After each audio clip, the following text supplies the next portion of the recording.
अगर थोड़ी सी तकलीफ उठाकर आसानी का रास्ता बन सकता है तो हमें वो तकलीफ उठानी चाहिए।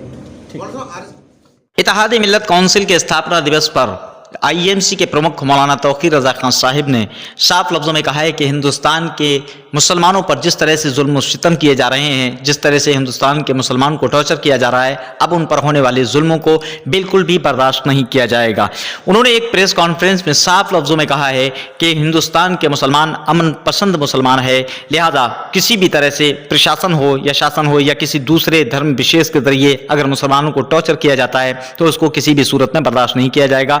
हम संवैधानिक लोग हैं और संविधान के दायरे में रह करके अपनी तमाम मांगों को गवर्नमेंट के सामने रखेंगे। उन्होंने साफ लफ्जों में कहा है प्रेस कॉन्फ्रेंस में कि हम रामलीला मैदान में, यानी कि दिल्ली का जो रामलीला मैदान है, वहां पर जल्द ही धरना प्रदर्शन करेंगे। यह धरना प्रदर्शन पीसफुल रहेगा। और उन्होंने तमाम ही मुसलमानों को संबोधित करते हुए कहा है कि अपने हक के लिए हमें आगे बढ़ना चाहिए, अपने हक के लिए हमें खड़ा होना चाहिए। हिंदुस्तान का आईन जो है, हिंदुस्तान का प्रोटोकॉल जो है, हिंदुस्तान का जो संविधान है, वो हमें इस चीज़ की इजाज़त देता है कि हम अपने हक के लिए अपनी आवाज़ को बुलंद करें। आईएमसी के प्रमुख मौलाना तौकीर रजा खान साहिब ने मुसलमानों में तमाम ही अकायद के लोगों को मदऊ करते हुए कहा, चाहे वो सुन्नी हो, शिया हो, वहाबी हो, देवबंदी हो, कोई भी हो, जिसके आगे नामे मुस्लिम लगा होता है, जो मुस्लिम कम्युनिटी से ताल्लुक़ रखता है, उन सभी को संबोधित करते हुए साफ लफ्ज़ों में कहा है कि हमें एकजुट होने की ज़रूरत है और हमें इख्तिलाफ को छोड़ करके मैदान में उतरना होगा अपने हुकूक के लिए, अपने संविधान के लिए, अपने कानून के लिए और अपने देश के लिए। धार्मिक आयोजनों से मुसलमानों को खासतौर से अपने आप को बचा के रखना चाहिए।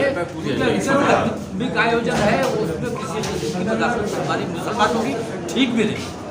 इसके अलावा ये बताइए आप धरना कब करने जा रहे हैं, किस तरीके का धरने की मेरी अभी तारीख फिक्स नहीं हुई है।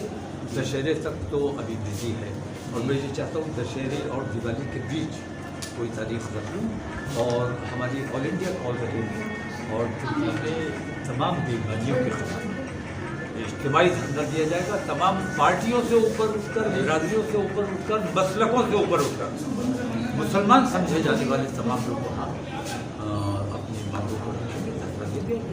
और मैं ये समझता हूँ कि अमन पसंद तरीके से अगर मुसलमान निकल के आता है और अपने संविधान की हिफाजत के लिए, संविधान नुकसान पहुँच रहा है, संविधान की मौजूदगी में संविधान के खिलाफ काम हो रहे हैं, तिरंगे की हिफाजत के लिए तिरंगा हाथ में लेकर अगर मुसलमान इस किस्म का कोई आयोजन करता है तो मैं समझता हूँ कि हिंदुस्तान में एक बेहतर पैगाम देने का काम है। आप कहते हैं कि पूरे हिंदुस्तान को जाम कर दिया जाएगा और आप दिल्ली जब मुसलमान निकलेगा हर जिले से, हर सूबे से, तो मैं ये समझता हूँ कि जाम तो होगा। और एक दिन की तकलीफ बर्दाश्त करके अगर देश के लिए अच्छाई का कोई रास्ता निकल सकता है, हम अपने रहनुमाओं को, हम अपने देश के नेताओं को अगर कोई अच्छाई का रास्ता बताने में, समझाने में कामयाब हो जाते तो ये बहुत अच्छा काम है। अगर थोड़ी सी तकलीफ उठाकर आसानी का रास्ता बन सकता है तो हमें वो तकलीफ उठानी चाहिए। ठीक है।